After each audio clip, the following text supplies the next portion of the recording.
Assalomu alaykum. Manina Home kanali kuzatuvchilari, bizlarni uzoqdan va yaqindan kuzatib turgan kuzatuvchilar, mana bugun 30-mart kuni va 25-mart kuni oralig'ida ekilgan manina ko'chatlarimiz. Bular Avgustina navi tutaymanlik. Bu yerga ekkanlarimiz esa Mapema, ya'ni tikonsiz nav. Va keyingi navimiz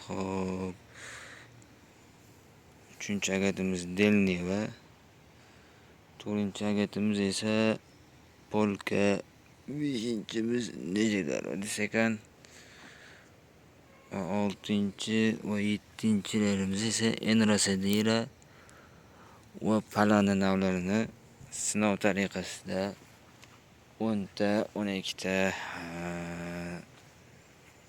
donadan ekdik. Biroz ochiq indiz ko'chat olishlikka kech bo'lganga o'xshayapti, lekin toshliq yerda qanday samara berishligi, toshliq yerga qaysi bir navni chidamliligini sinashlik uchun 10ta, 12tadan qilib shu kichikroq yerga ekdik. Inshaalloh sizlar bilan birgalikda bularni o'sishligini kuzatib boramiz. Ertaga kunduz ham bularni holatini, ya'ni qay holatda ekilgani va qay holatda turganligini videosini tashlab boramiz. Mana shu bugungi kunda ekilgan ko'chatlarimiz.